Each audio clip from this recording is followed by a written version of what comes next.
Welcome to the Raising Boys and Girls podcast. I'm Sissy Goff. I'm David Thomas. And I'm Melissa Trevathan. And we're so glad you've set aside a few minutes to spend with us today.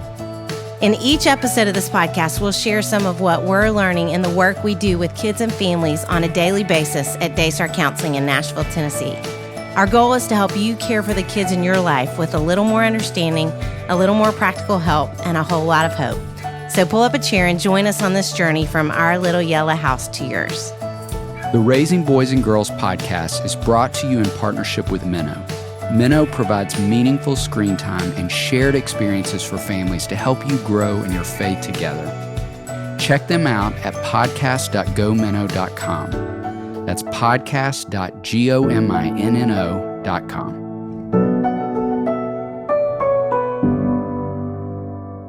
Sadie Robertson Huff is well known for her engaging smile and energetic personality. But there is a lot more to this 24-year-old wife and new mom. Wise beyond her years, Sadie has dedicated her life to encouraging girls and young women with the light of Jesus. We are so excited to have her on the podcast to talk about being a new mom, growing in grace, and living with the kind of confidence that only comes from God. Sadie, we are so excited for you to join us on the Raising Boys and Girls podcast, and we're so grateful for your voice that feels like it is bringing light and kindness and hope to this generation of the world. So we're just so grateful for who you are and that you'd spend time with us. Thank you. I'm excited to spend time with y'all. And it's kind of crazy that I am raising a little girl now because I feel like for the longest time I've been like everyone's kid and I have a kid. And so it's really cool. Is this your first parenting podcast as a parent? I think this is my very first parenting podcast. When you said that, I was like, wow, awesome. I am on a parenting podcast. That's crazy. And tell everybody her name and how old she is. Yes, so I have a 4-month-old baby girl. Her name is Honey James Huff. She is crazy. She has all of me and Christian's energy, which is a lot put in one little body. And she's just so much fun. She's so sweet and so strong, which is what we prayed over her, even with naming her Honey, that she'd be sweet and strong. So we're just obsessed. I love that idea. Sweet and strong. That's a good combo. That is a great girls, combo. For sure. Yes. Are you getting any sleep? Well, actually, she's crazy like her mom and dad, but she also sleeps like us, and she sleeps a lot. She loves and appreciates the art of sleep. She does it during the day, hates to take naps, and then at night, she just crashes, and she'll sleep literally till we wake her up, till we wake up, which is like, I know, really rare. But I will say most moms, I think, have like the day naps. That is something that we have not grasped yet very well. Bless your heart. Well, you look rested and like you're really present today. Thank you. Well, she slept good last night. Good. Well, Sadie, this season of our podcast is called Modern Parents, Vintage Values, based on a book that Sissy and our boss and good friend Melissa wrote together. And so we've just been thinking a lot about modern challenges and vintage values we want to instill in kids, and just would love to know, because you intersect and interact with so many students, just what's one modern challenge that you would say you see kids facing in this particular time, and how do you think we could help them with that? Yeah, it's a great question. I think this is probably the most obvious answer, but I think it's obvious for a reason. I think the most modern challenge we have is social media. It's our phones, and that, we're no longer just taught by the people around us who actually are teaching us in a good direction. We're taught by every influencer we follow, whether they're actually leading us where we want to go, where we need to go in life or not. Just because they're cool, they're now our mentor, right? Just because they're trendy, they're now what we're going after. And I think there probably was always a little bit of that. People might have seen someone on a magazine but it would be like in a store in passing. But now it's like all day, every day on your phone, and the phone is what is teaching us how to live. And that's kind of scary. I think that's why we see a new generation of values that are completely different than their parents, because they're taught by the phone instead of just by their loving parents who do have what's best for them in mind. And so I definitely think that that's a huge challenge that we're facing. And as far as a solution, I think we have to instill better boundaries with the phone. And I think we need to do that for ourselves if you're old enough to be wise and do that. And then we definitely have to do that for our kids for sure. Christian and I always talk about this. We're like, poor honey, she is not going to have a phone until she's like 16. Because I'm like, because we know the damage that it causes.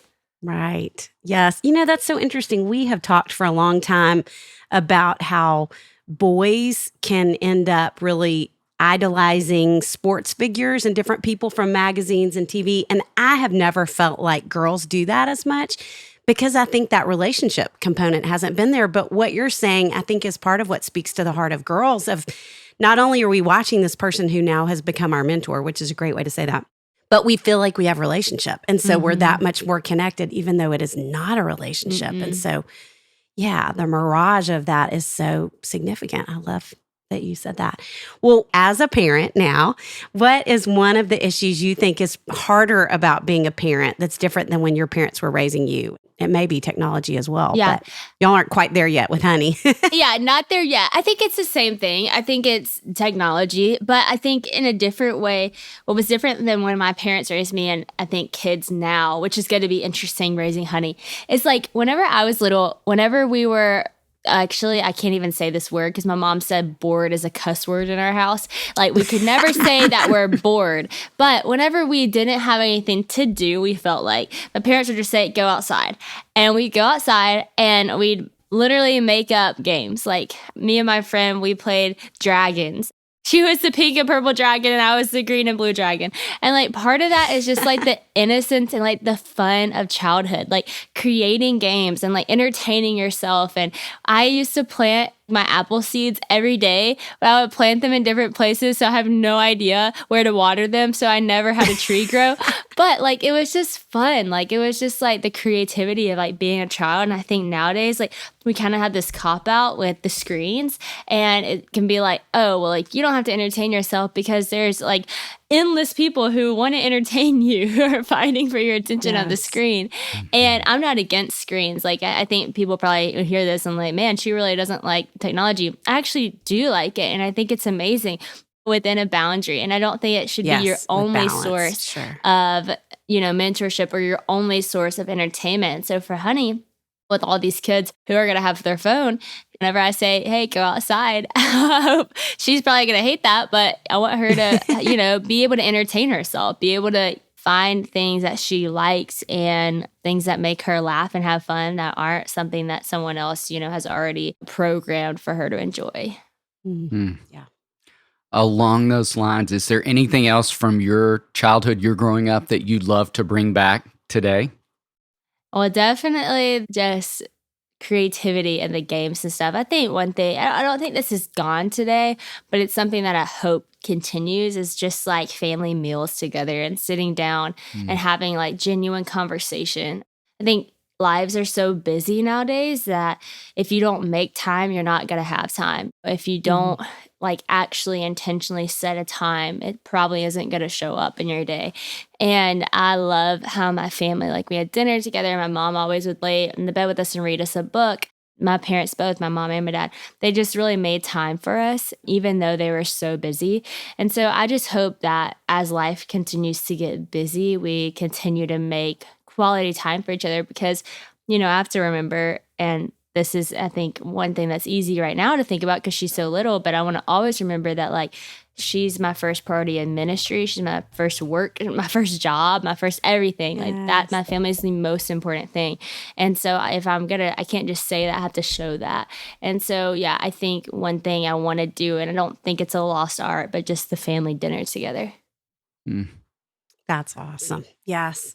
Okay. I was going to say, let's go old school, but you can't go that old school.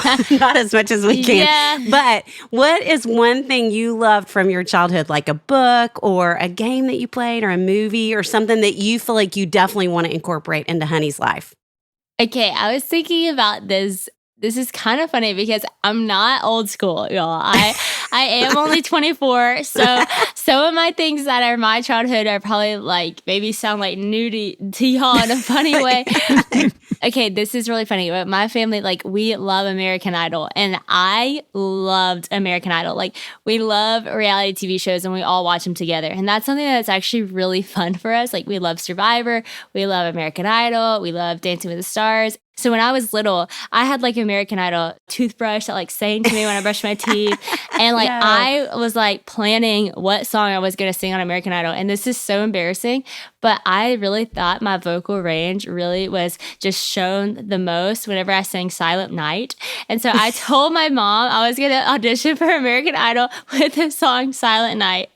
That would have been horrible. But I was thinking about that, and that used to be so fun for me. And I cannot wait to like watch with Honey and like just see her take it on and go sing the songs. Like even like I can't wait for her to see Frozen and like want to be Elsa and Anna. Like that's gonna be so much fun.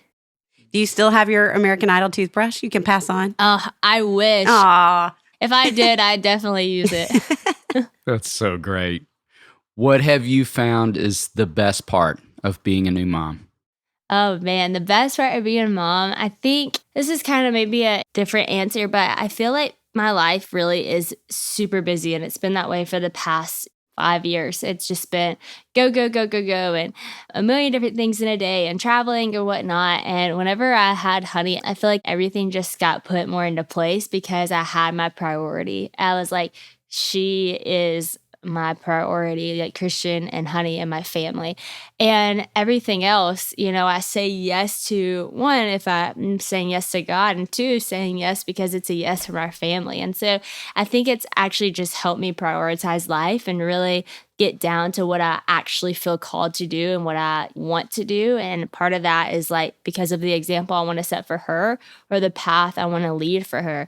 It's really given me a lot of accountability. Like when I speak, I know like I'm paving the way for the next generation who's in my house right now.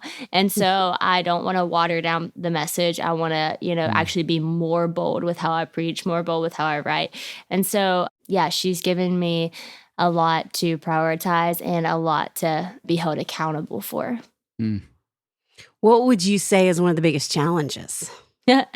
This is probably silly, but just the crying is like so, you know, extreme. And whenever you're not the mom, you hear other babies crying, and maybe it bothers some people. It never bothered me. And so I didn't really think it would bother me. I was like, yeah, like babies cry on planes. It doesn't bother me. I get it. Babies cry. But when you're the mom and your baby's crying and like you can't figure out why, it's so stressful.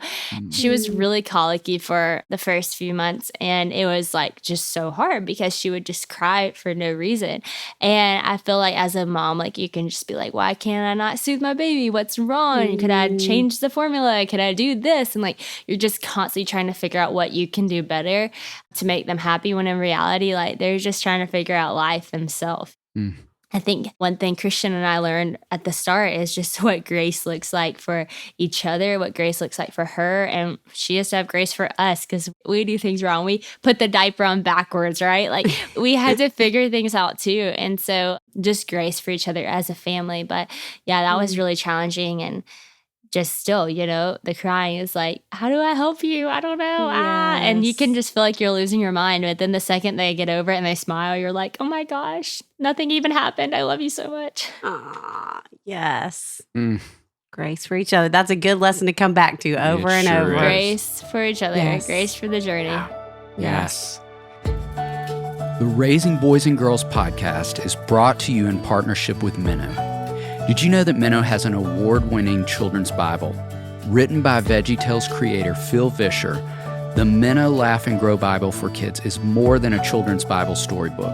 It's a deep, engaging, and whimsical gospel experience. Each Bible story is vividly illustrated, takes just minutes to read, and includes a family connection to encourage readers to learn, talk, and pray together. Find out more at shop.gominnow.com. That's shop.gominno.com.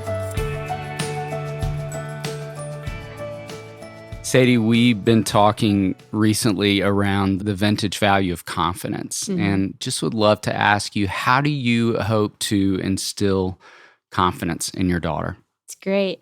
I hope to teach her at a young age, like what confidence really is about. I think whenever I was young, I was so confused on the idea of confidence. I thought confidence came from your appearance or from your social status or from your achievements.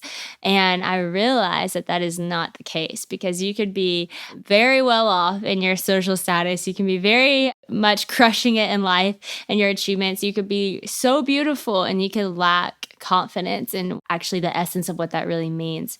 And so whenever I was in 8th grade, I remember kind of having this epiphany on what confidence was, because I Googled, what does God say about confidence? And I was trying to find like a scripture that like would make me just believe that I could be confident. And honestly, what I was looking for was, I was just trying to find something where God was like, you're amazing, you're awesome, you should never doubt yourself. And that is like not at all what I found. I actually found in Hebrews 10:35, where it says, so then do not forget the confident trust that you have in the Lord, for that will be richly rewarded. And when I read that, I was like, oh, a confident trust in God, like not a confident trust in myself, not a confident trust in what I can do, what I'm able to do, what I'm going to do, but a confident trust in who God is, and that's going to be rewarded. And so it was that time that I kind of pivoted my idea of confidence and stopped putting it on myself and my appearance and my status and my achievements, and like really put it on God.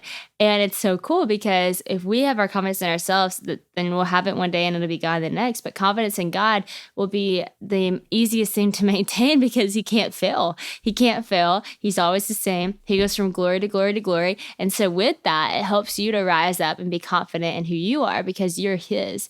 And so I want to really teach Honey that from the time she can start to understand that her confidence is in God. It's in the one who is never failing, the beginning and the end, the God who goes from glory to glory. And let her understand that you are going to have days where you're not going to feel self-confident.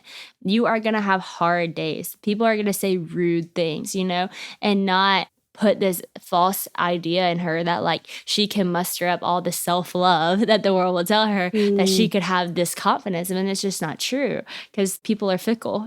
People will change their opinion about you tomorrow, but not about God. I love that so much. Confidence in him. You have done so much at your age. What would you say your parents did when you were growing up to help instill confidence in you that you could do those things, besides that moment that you pivoted and learned what it really is? Honestly, they really did always put it on God. Like, I remember whenever I was about to go in Dancing with the Stars, and I was 17.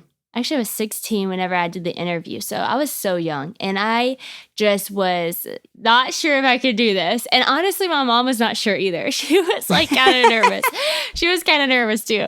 And I just remember my mom called a mentor of hers and was like, Sadie's about to go into Dancing with the Stars. I'm nervous. Should I let her do this? Is this horrible? I'm letting my daughter go to Hollywood and do this. And the mentor told my mom, she said, Corey, like, this is not Sadie going to like Hollywood. This is God within her going there. And like, if God is in her, then like his light is going to shine through her. And isn't this like what we're called to do? And so I remember like seeing my mom get over her fear, because her faith was stronger than that fear.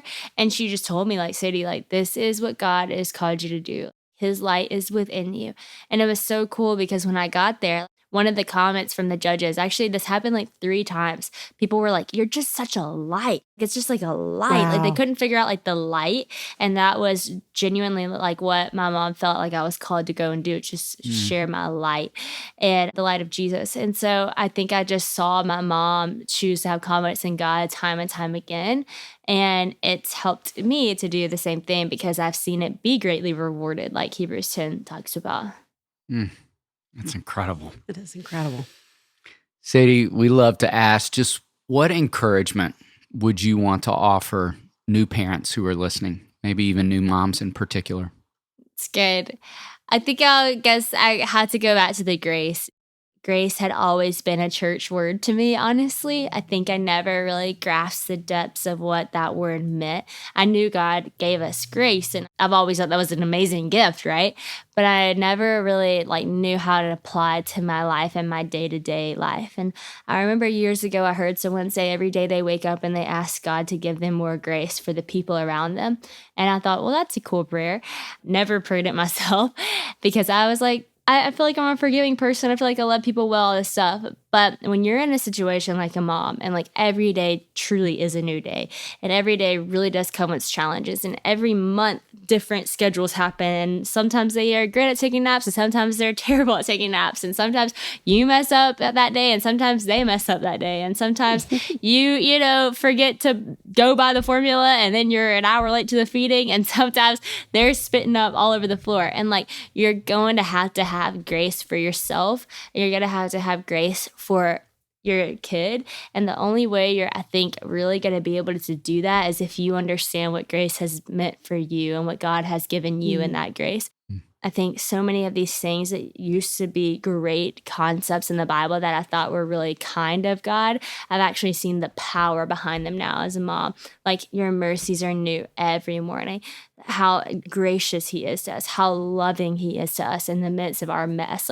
All of those things that were a sweet concept has now become very powerful as I've been able to love my daughter, as I've been able to show grace, as I've been able to see love overpower hard moments. Now I know okay, this is what God's showing me as my father.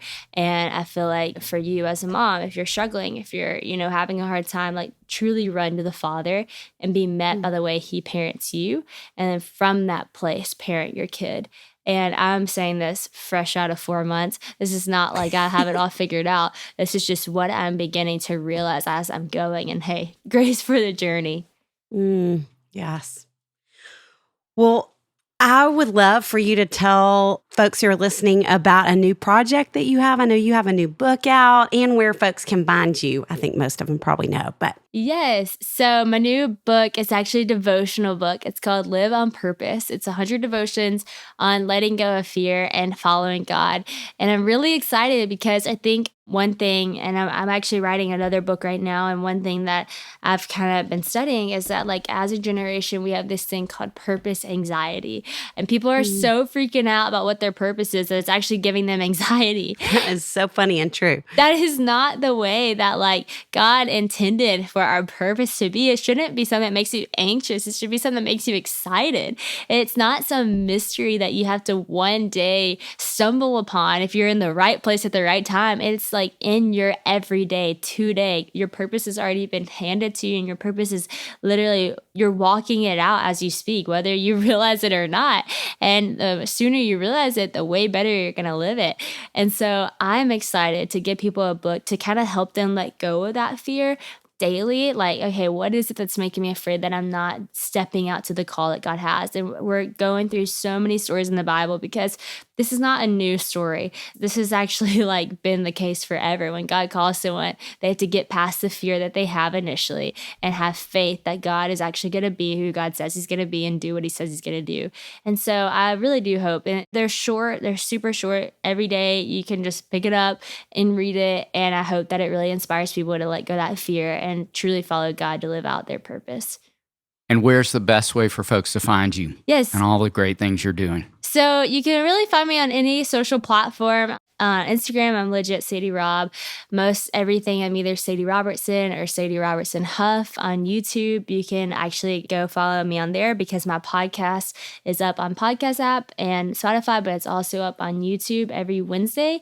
And we actually just started a new Huff family vlog that goes out on Mondays. And so you can kind of find us a little bit of anywhere. But we look forward to meeting all new followers and what I would rather say is friends, hopefully.